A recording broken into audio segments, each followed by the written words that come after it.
Brought to you by KR Mangalam University. We provide you the platform to turn your dreams into reality. Give wings to your aspirations with KR Mangalam University.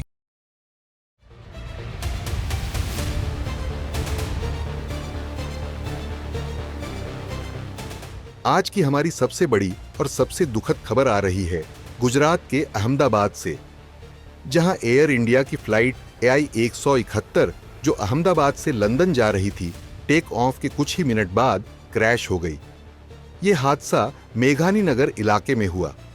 Plane में 242 लोग सवार थे, जिनमें crew members भी शामिल हैं। आसमान में उठता काला धुआं और घटनास्थल पर पहुंची रेस्क्यू टीम, ये दृश्य दिल दहला देने वाले हैं। लेकिन आज हम सिर्फ इस हादसे की रिपोर्टिंग नहीं करेंगे, हम बात करेंगे उस विमान की जिसे बोइंग ने आधुनिकता की पराकाष्ठा कहा था, बोइंग 787 ड्रीमलाइनर की। इस प्लेन की क्षमता, तकनीक, सुरक्षा और विश्वसनीयता की हर बात को जानेंगे, क्योंकि सवाल सिर्फ एक है, 9000 किलोमीटर उड़ने की क्षमता वाला बोइंग 787 आखिर कैसे क्रैश हो गया? दरअसल बोइंग 787 ड्रीमलाइनर ये विमान वाइड बॉडी, मिड साइज और लॉन्ग रेंज एयरक्राफ्ट है। इसकी डिजाइन इस तरह की गई है कि यह एक बार में 8500 नॉटिकल माइल्स यानी करीब 9800 मील यानी लगभग 15000 किलोमीटर तक उड़ सकता है। लेकिन अहमदाबाद से लंदन की दूरी सिर्फ 7000 किलोमीटर है, यानी यह रूट तो 787 के लिए बेहद सहज और आदर्श है। इसलिए इस प्लेन का वहां इस्तेमाल कोई संयोग नहीं, बल्कि एयर इंडिया की सुविचारित रणनीति थी। 787 ड्रीमलाइनर की खासियतें इसे बाकी विमानों से अलग बनाती हैं। 210 से 250 यात्रियों की क्षमता, 20% कम फ्यूल खपत, light weight composite materials, advance navigation और साइबर सिक्योरिटी और रिडंडेंसी, यानी अगर एक सिस्टम फेल हो जाए तो दूसरा सक्रिय हो जाता है। तो फिर ऐसी क्या वजह रही कि अहमदाबाद एयरपोर्ट से टेक ऑफ के कुछ मिनट बाद ही प्लेन मेघानी नगर में जाकर गिर पड़ा? आपको जानकर हैरानी होगी कि यह प्लेन सिर्फ 11.5 साल पुराना था, जबकि बोइंग 787 ड्रीमलाइनर की डिजाइन लाइफ होती है 44,000 उड़ान चक्र यानी 30 से 50 साल की सर्विस लाइफ। बोइंग 787 को बनाते समय सुरक्षा को सर्वोच्च प्राथमिकता दी गई। हर जरूरी सिस्टम, चाहे वो इंजन हो, हाइड्रोलिक्स हो या इलेक्ट्रिकल सप्लाई, सबका बैकअप मौजूद होता है। जीपीएस, इंस्ट्रूमेंट लैंडिंग सिस्टम और ऑटोमेटेड सिस्टम से पायलट को सटीक नेविगेशन में मदद मिलती है। क्रू मेंबर्स को समय समय पर emergency landing, fire fighting, medical response जैसी ट्रेनिंग दी जाती है। प्लेन में एक्सेस कंट्रोल सिस्टम होता है जो अनधिकृत एंट्री को रोकता है।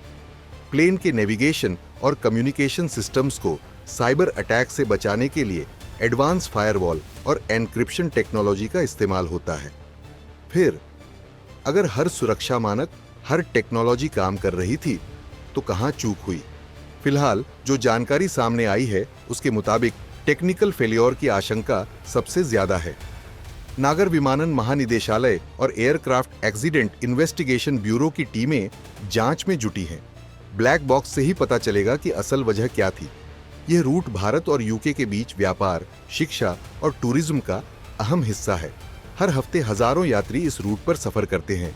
प्रवासी भारतीय, छात्र, कारोबारी, पर्यटक, एयर इंडिया, ब्रिटिश एयरवेज, एतिहाद और अन्य कई एयरलाइंस इस रूट पर 787 ड्रीमलाइनर का उपयोग करते हैं।